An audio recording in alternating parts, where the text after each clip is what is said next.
Bonjour à tous et bienvenue dans le journal de la rédaction dont voici les titres. Un visage de la France a été honoré ce matin, celui de Charles Aznavour. L'hommage national aux géants de la chanson française s'est tenu aux Invalides, une cérémonie qui a réuni familles, personnalités et anonymes. Alexandre Benalla, de nouveau entendu devant les juges d'instruction cette fois.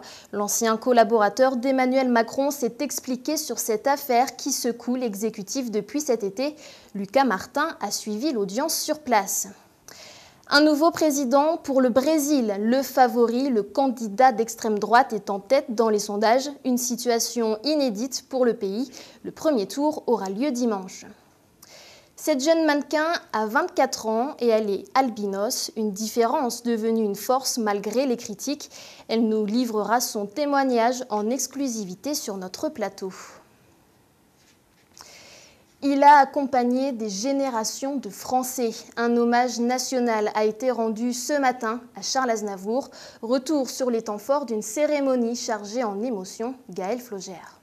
Nouvel épisode dans l'affaire Alexandre Benalla. Il était interrogé ce matin et pour la première fois par les juges d'instruction au tribunal de Paris.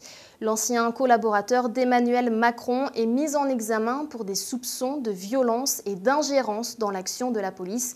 Lucas Martin, vous êtes sur place. Comment s'est passée l'audition? Le prochain président brésilien sera-t-il d'extrême droite? En tout cas, le candidat de ce parti est favori. Il arrive en tête des sondages avec 33% des intentions de vote. Anaël de Araujo. Regardez ces deux visages maintenant. L'un est médecin, l'autre est une ancienne esclave de Daesh et tous les deux viennent de recevoir le prix Nobel de la paix.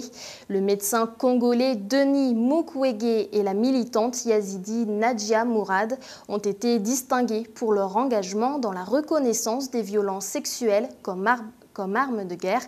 Leur prix leur sera remis le 10 décembre prochain à Oslo. Cette coutume nous vient d'Allemagne, mais elle se savoure à la parisienne depuis 4 ans, porte de la Villette.